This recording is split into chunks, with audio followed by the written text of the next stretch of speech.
বাবার মাধ্যমে দুনিয়াতে আমরা এসেছি, কিন্তু একমাত্র ব্যতিক্রম হযরতে ঈসা রুহুল্লাহ। আল্লাহ পাক তাকে বিনা ভাবে সৃষ্টি করেছিলেন। হযরতে ঈসা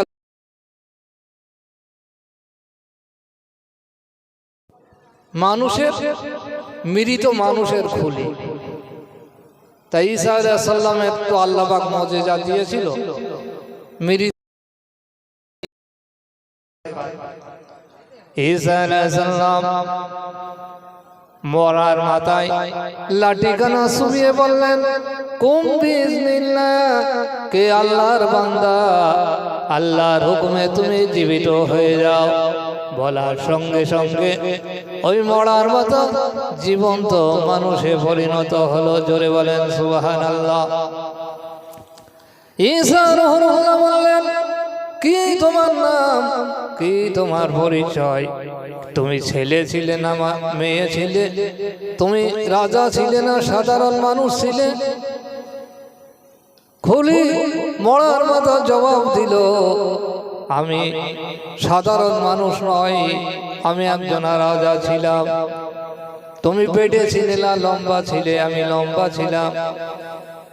ছেলে ছিলে না মেয়ে ছিলে? বলে আমি ছেলে ছিলাম। কি তোমার নাম? আমার নাম হচ্ছে জমজাহা, আমার নাম জমজাহা। আমার অধীনে লক্ষ লক্ষ রাজা প্রজা আমার ভয়ে কম্পিত হতো।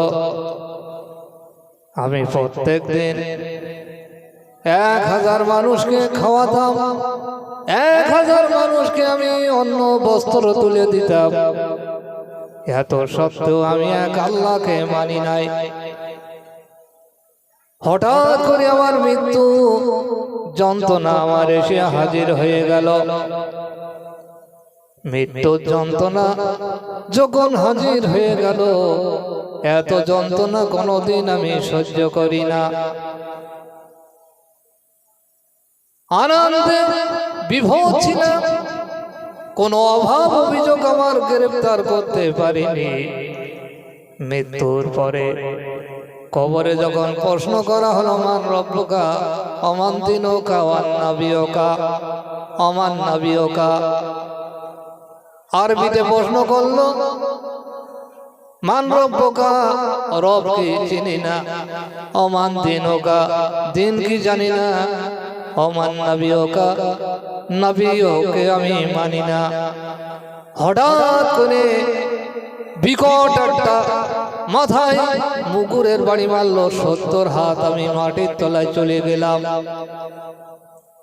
70 হাত মাটির তলায় চলে গেলাম। আবার আমাকে জীবিত করা হলো। ভাই ইমানদার যারা হবে তারা প্রশ্নের উত্তর দিতে পারবে, আর যারা বেঈমান তারা কোনো মতেই উত্তর দিতে পারবে না। মান রব্বুকা, আমার রব হচ্ছে আল্লাহ। অমান দিনুকা, আমার দিন হচ্ছে ইসলাম। অমান নবিয়ুকা, আমার নবী হচ্ছে মুহাম্মদুর রাসূলুল্লাহ সাল্লাল্লাহু আলাইহি সাল্লাম। আল্লাহ রাব্বুল আলামিন উপর থেকে ঘোষণা করলেন, ওগো আমার ফেরেশতারা, আর হিসাব নিতে হবে না। আমার বান্দা বান্দি ঠিক ঠিক সত্য কথা বলেছে। ফাফরিশু ইলাল জান্নাহ, অলবিসু ইলাল জান্নাহ, বেহেশতের বিছানা বিছিয়ে দাও, বেহেশতের পোশাক পরিয়ে দাও, বেহেশত থেকে একটি দরজা খুলে দাও, আর বেহেশতের খানা মজুদ করে দাও। কিয়ামত পর্যন্ত ঘুম আর ঘুম, একে ঘুমে তার কিয়ামত হয়ে যাবে। জোরে বলেন সুবহানাল্লাহ। সে যদি নামাজি হয়, ফেরেশতারা বলবেন, ইয়া গায়লানা মান বাসানা মিন মারকাদিনা হাযা মাওদার রহমান ওয়া সাদাকাল মুরসালুন। কে আমার ঘুম ভাঙালো? ঘুমিয়েছিলাম ভালো। তখন বলবে, নবী রাসূলরা যা ওয়াদা করেছিল সেই কিয়ামত অনুষ্ঠিত হচ্ছে। হযরত আবু হুরায়রা রাদিয়াল্লাহু তাআলা আনহু একটু হাদিস বর্ণনা করেছেন, একটা ফরজ নামাজ পড়তে যতটুকু সময়, ঈমানদারদের হিসাব কিতাব শেষ। বোঝা গেছে একটা ফরজ নামাজ পড়তে নাই 10 মিনিট লাগুক, তার মধ্যে ইমানদারদের হিসেব কিতাব শেষ, আর বেঈমানদের তো আর কিয়ামত হইও হবে না। ভাই জানেরা, হযরত ঈসা রাদিয়াল্লাহু একদিন তার মরিয়ম 12 মাস তিনি রোজায় রাখতেন। আমাদের নবীর আমল থেকে বছরে 5টা রোজা হারাম, 2 ঈদ, বকরা ঈদের 3 দিন 5টা রোজা হারাম। কিন্তু নবী ঈসা রুহুল্লাহর আমলে ওই বিধান ছিল না, 12 মাস তিনি রোজায় রাখতেন। একদিন বলবেন, বাবা ঈসা রুহুল্লাহ, আমি সন্ধ্যাবেলা ইফতারি করব, তুমি লোবান পাহাড় থেকে কিছু ফল ফুরুলি নিয়ে এসো, আমি সন্ধ্যাবেলা ইফতার করব। মায়ের কথা শুনে নবী ঈসা রুহুল্লাহ লোহবান পাহাড় থেকে ইফতারি আনতে গেলেন। ইয়ার মধ্যে আল্লাহ রাব্বুল আলামিন মালাকুল মউত আজরাইল আলাইহিস সালামকে পাঠিয়ে দিলেন। আমার বান্দি অনেক লাঞ্ছনা কষ্ট সহ্য করেছে, আসানের সহিত জাহানখানা কবজ করে নাও। জাহান কবজ হয়ে গেল। ঈসা রুহুল্লাহ কিছুক্ষণ পরে মায়ের জন্য ইফতারি এনে দেখলেন মা টান টান হয়ে শুয়ে আছে। মা মা বলে ডাকে, মার উত্তর দেয় না। নবী ঈসা রুহুল্লাহ নাকের কাছে কানটা খানা লাগালেন। কান লাগিয়ে বুঝতে পারলেন আমার আম্মা জান চিরজনমের মতো এই দুনিয়া ছেড়ে বিদায় নিয়েছে। মায়ের বিরহ ঈসা রুহুল্লাহ বহুত কান্নাকাটি করলেন। তারপরে মাটি মঞ্জিল করবার পরে ঈসা রুহুল্লাহর মনে উদয় হলো, আল্লাহ রাব্বুল আলামিন তো আমাকে মৃত মানুষ জীবিত করার ক্ষমতা দিয়েছে, আমার মায়ের কেমন করে মৃত্যু হলো? আমি লাঠিখানা ছুঁয়ে আমার আম্মাকে জীবিত করে সরাসরি প্রশ্ন করব। আল্লাহ রাব্বুল আলামিন ঈসা রুহুল্লাহ মাকে চিন্তা করবে বলে লাঠি নিয়ে কবরের দিকে রওনা দিলেন। মাস প্রতিষ্ঠানে যাওয়ার পরে গাইবিয়া এলো, হাত দিয়ে জানিয়ে দিলেন, নবী ঈসা, মৃত মানুষ তুমি জীবিত করে দেখাও, তোমার মায়ের বেলা কিন্তু মুজিজা গ্রান্টেড হবে না, প্রযোজ্য হবে না। লাঠি ছুঁয়ে জীবিত করার কোনো প্রয়োজন নেই। তোমার আম্মা জানকে সরাসরি কবরে প্রশ্ন করো, তোমার আম্মা জান কবর থেকে প্রশ্নের উত্তরটা দিয়ে দেবে। নবী ঈসা রুহুল্লাহ আম্মাকে সালাম দিলেন। সালামের জবাব উড়ে আসলো। নবী ঈসা রুহুল্লাহ বললেন, আম্মি জান, আমি তো লোবান পাহাড়ে আপনার জন্য ইফতারি আনতে গেলাম, এর মধ্যে মৃত্যু ঘটনা হয়ে গেল। মৃত্যুর হালাতটা কেমন ছিল আম্মা জান একবার বলুন। কি বলবো বাসা নবী ঈসা রুহুল্লাহ। আজরাইল আলাইহিস সালাম আমার উপরে যখন চড়াও হলো, যেমন জীবিত পশুকে জীবন্ত অবস্থায় ছালখানা ছাড়িয়ে নিলে যেমন কষ্ট হয়, তার চেয়ে বহুত কষ্ট আমার হয়েছিল। আর আমাদের ধ্যানাসি বেগমগুলো কাঁধে ভ্যানাটি ব্যাগ, লিপস্টিক পরে ঘুরতে, মাথায় কাপড় নেই, এদের উপায় কি হয়? বুঝতে পেরেছেন ভাই? নবী ঈসা রুহুল্লাহর কাছে কয়েকজন ইহুদি এসে বললেন, নবী ঈসা, তুমি তো নতুন নতুন কবরের মানুষকে জীবিত করে দেখাও, তবে আমাদের প্রশ্ন হলো 4000-5000 বছর পূর্বে এমন একটা কবরের লাশকে যদি জীবিত করে দেখাতে পারো, আমরা সকলেই তোমার হাতে হাত দিয়ে মুসলমান হয়ে যাব।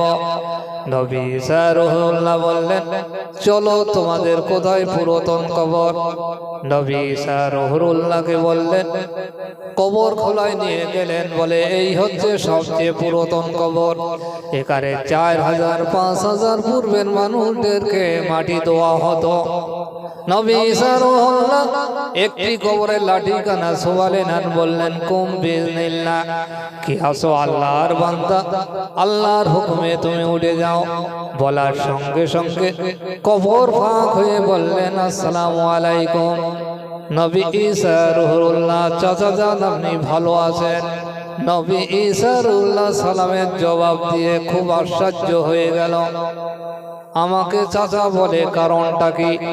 ও আমাকে দেখেনি, আমি ওকে দেখিনি। সম্পর্ক হলে, চেনাশুনো হলে পরে একটি সম্পর্ক দেওয়া যায়, কি ঠিক না ভাই? ঈসা রুহুল্লাহ বললেন, কি তোমার নাম, কি তোমার পরিচয়? বলে আমার আব্বার নাম হযরতে নূহ আলাইহিস সালাম। নূহ আলাইহিস সালামের ছেলে, আমার নাম হলো শাম।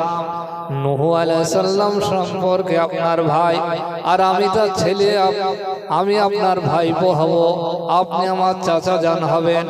ঈসা রুহুল্লাহ বললেন, তা তো ঠিকই কথা, তবে তোমার যুগের মানুষের দাড়ি গোঁফ চুল সাদা হতো না, তোমার সাদা হওয়ার কারণটা কি বলবো চাচা জান? নবী ঈসা রুহুল্লাহ, আপনি যখন কবরে লাঠিখানা শোয়ালেন, জীবিত করলেন, আমি মনে মনে ভাবলাম কিয়ামত মনে হয় শুরু হয়ে গিয়েছে।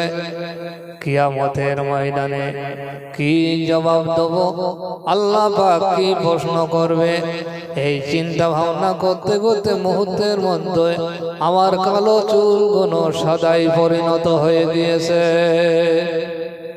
কিয়ামতের চিন্তা, সেসব চিন্তা ভাবনা আমাদের আছে ভাই?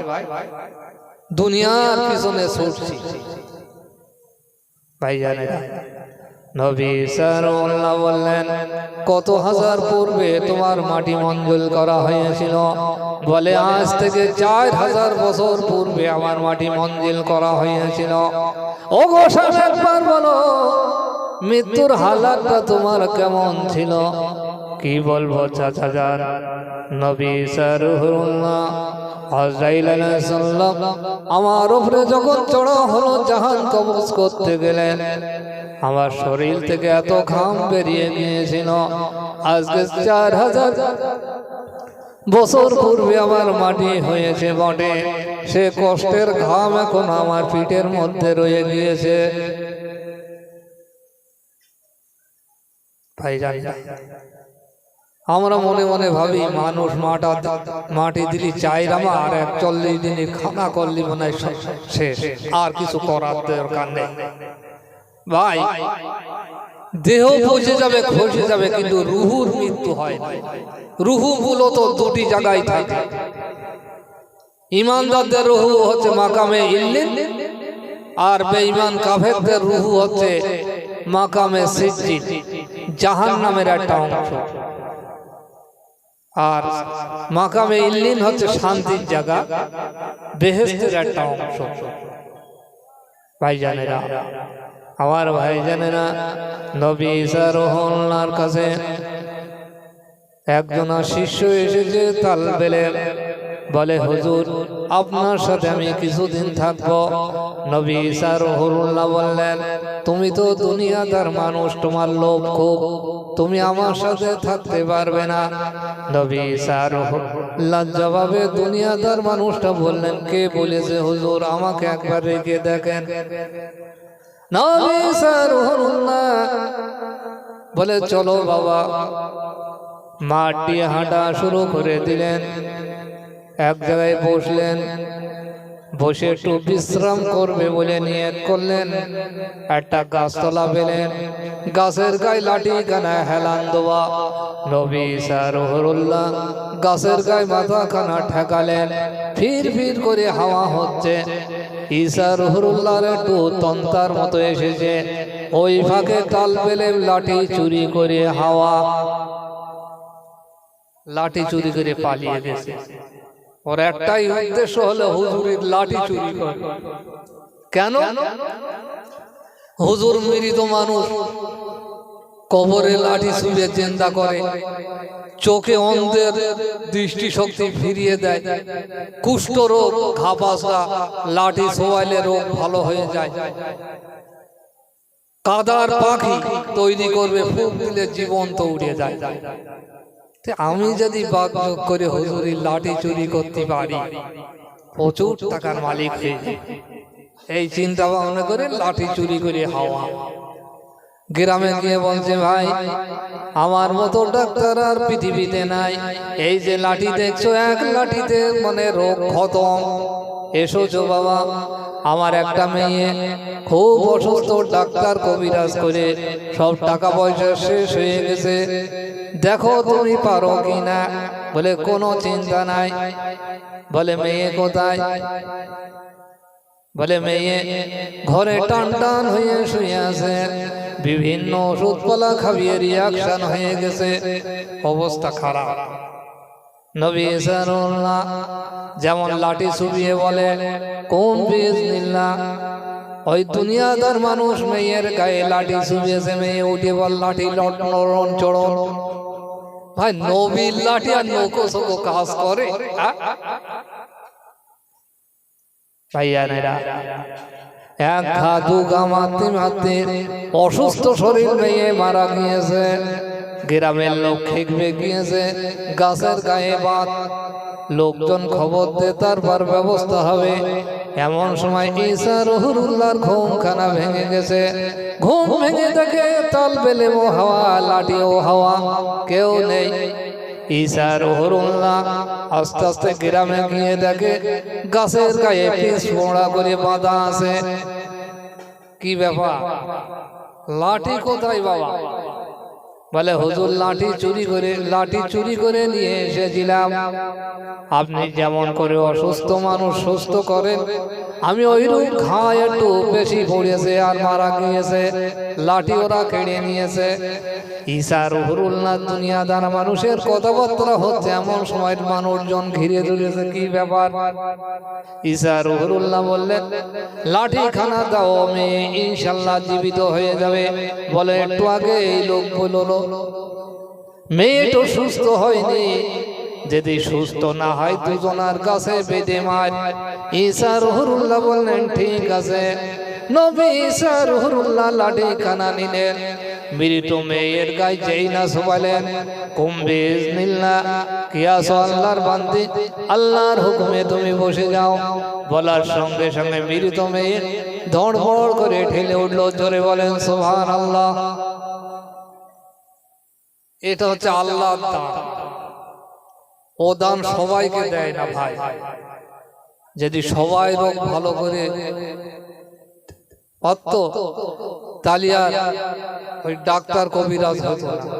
ছোটবেলায় শুনেছি বাপ মার কাছে এক বুড়িমা দাদা হুজুরের কাছে গিয়েছে, ও সব মেলা তেল পানির বোতল ভাত টাট রেখেছে। বুড়িমা বলছে আমার এই ভাড়ে ভুল লাগে। বলছে হ্যাঁ বাবা দিয়েছি, বুড়িমা দিয়েছি। দ্বিতীয় আর ভূত এসে ভাড় বাষ্ট হয়ে গেছে।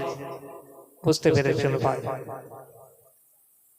তুমিও ওইরকম হতে পারবে, হালাল খাও, আল্লাহর হুকুম সেইভাবে চলো, তবে আল্লাহ দেবে। আল্লাহ তো দোয়ার জন্য রেডি ভাই। ভাই জানেরা, আসলে ভাই ঈসা রুহুল্লাহ তার আম্মা জান মরিয়ম তখন ভূমিষ্ঠ হয়নি। তার বাপ মা মানত করলো, আমার যদি কোনো সন্তান হয় বাইতুল মুকাদ্দাসের আমি খাদেম বানিয়ে দেব। নিয়ত করলেন। নিয়ত করবার পরে ওই মরিয়ম মেয়ে সন্তান জন্মগ্রহণ করলেন। মেয়ে তো মসজিদে লাগানো যায় না, তবে শর্ত অনুযায়ী তার খালু ছিল জাকারিয়া আলাইহিস সালাম, ওই বাইতুল মুকাদ্দাসের খাদেম। তার একটা কামরা বানিয়ে দিলেন। মা মরিয়ম ওই কামরা থাকে। আর মানুষ যখন নামাজ পড়ে চলে যায়, ওই ভাগে মসজিদ পরিষ্কার করে ঝাঁট ঝুট দেয়। একদিন হাম্মামখানায় গোসল করছে, জিবরাইল আলাইহিস সালাম যুবক বেশে ওই হাম্মামখানায় পৌঁছে গেলেন। মা মরিয়ম ভয় পেয়ে গেলেন, বলেন ভয় পেও না, আমি তোমাকে একটা শুভ সংবাদ দিতে এসেছি। তোমার গর্ভে একটি পুত্র সন্তান হবে, তার নাম রেখে দিল ঈসা রুহুল্লাহ। মা মরিয়াম আশ্চর্য হয়ে গেল, আমাকে কোনো পুরুষ স্পর্শ করেনি, কেমন করে আমার বাচ্চা হবে? জিবরাইল আলাইহিস সালাম বোতামের ফাঁক দিয়ে একটা ফুঁক দিলেন। কিছুদিন পরে মা মরিয়াম গর্ভবতী হলো। তার দুশ্চিন্তা বেড়ে গেল। মানুষজন যদি প্রশ্ন করে তোমার গর্ভ কেমন করে হলো, কেমন কি আমি জবাব দেব? তাই ওখান থেকে চলে গেলেন, একটা পাহাড়ি জঙ্গলে চলে গেলেন।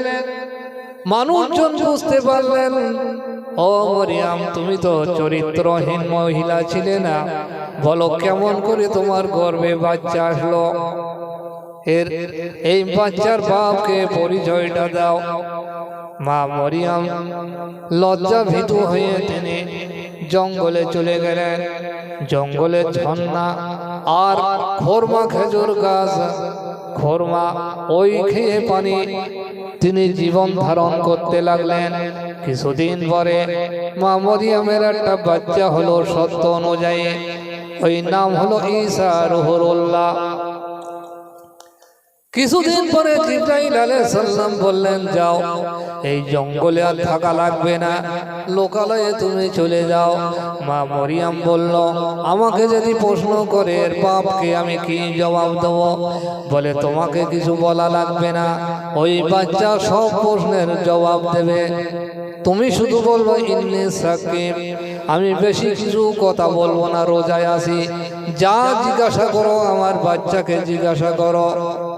লোকালয়ে যখন চলে গেল, ঈসা রুহুল্লাহকে নিয়ে বললেন, গ্রামের মানুষ ঘিরে দিল, কি মরিয়াম, আমাদের ধারণাটাই সঠিক হয়েছে, বলো এর বাপকে।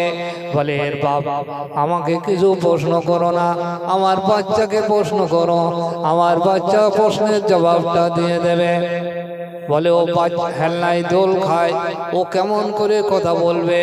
নবী ঈসা রুহুল্লাহ চুপ থাকতে পারলেন না। ও বনি ইসরাইলের মানুষেরা, লা আবি, আমার কোনো বাপ নাই, আল্লাহ রাব্বুল আলামিন আমাকে বিনা ভাবে সৃষ্টি করেছে। ইহুদিদের লা জবাব হয়ে গেল, কোনো আর কথা শুনল না। ছোট্ট বাচ্চা সাক্ষ্য দিল। ভাইজানেরা, নবী মূসা আলাইহিস সালামের জামানায় আল্লাহ রাব্বুল আলামিনের কাছে নবী মূসা আলাইহিস সালাম প্রশ্ন করলো, আল্লাহ, দুনিয়ায় প্রত্যেকের বেহেশতের সাথী থাকে, আমার বেহেশতের সাথী কে হবে? আমি দুনিয়াতে দেখলে বড় খুশি হয়ে যাই। মূসা আলাইহিস সালামের জবাবে আল্লাহ বললেন, জামানার নবী মূসা, তোমার সাথী হবে একজন কসাই, গোশত বেচাকেনার কাজ করে। নবী মূসা আলাইহিস সালাম বললেন, এত দুনিয়ার মানুষ থাকতে কসাই কেন আমার বেহেশতের সাথে? না জানি কি তার আমল আছে, আমি নবী মূসা নিজে চোখে দেখতে চাই, তার কোথায় গেলে সাক্ষাৎ পাবো? আল্লাহ রাব্বুল আলামিন বললেন, জামানার নবী মূসা, তুমি এখান থেকে হেঁটে চলে যাও, গিয়ে একটা বাজার বা শহর পড়বে, লক্ষ্য করে দেখবে কালো খুশির একটা চেহারার মানুষ, সে গোশত বেচাকেনার কাজ করছে, তার মুখের চেহারা এত জঘন্য বিকটে, দুনিয়ার কোনো মেয়ে তার পছন্দ করেনি, জীবনে তার বিয়ে শাদী হয়নি, ওই কসাই তোমার বেহেশতের সাথী হবে। মূসা আলাইহিস সালাম আস্তে আস্তে শহরে পৌঁছে গেলেন। শহরটা বড়, চতুর্দিকে নজর করার পরে একটি জায়গায় নবী মূসা আলাইহিস সালামের নজর আটকে গেল। সত্যি সত্যি কালো কুশির চেহারার একটা মানুষ আপন মনে গোশত বেচাকেনার কাজ করছে। মূসা আলাইহিস সালাম দূরে তার বেচাকেনা লক্ষ্য করতে লাগলেন। বেশ কিছু সময় অতিবাহিত হয়ে যাওয়ার পরে দেখা গেল কি একটুকুনি গোশত বেশি রয়ে যায়। কসাই ছোট ছোট টুকরো টুকরো করে গোশতগুলো গুছিয়ে দাড়ি পাল্লা গুছিয়ে বাড়ির পথে রওনা দিলেন। মূসা আলাইহিস সালাম দ্রুত গতিতে তার সামনে চলে গেলেন। আসসালামু আলাইকুম। ওয়া আলাইকুম আসসালাম ওয়া রাহমাতুল্লাহি ওয়া বারাকাতুহু। ইনি যে মূসা নবী, কসাইটা খবর রাখে না। কি ব্যাপার হুজুর? বলে, আজকে আমি আপনার মেহমান হয়ে গেলাম। কসাই বলল, আলহামদুলিল্লাহ, চলেন হুজুর। কিছু মানুষ আছে মেহমান আসলে বেজায় খাপ্পা, কি রেট পার গেল, এই এসে কদিন যে থাকবেন কত টাকা খসাবেন তার ঠিক নেই।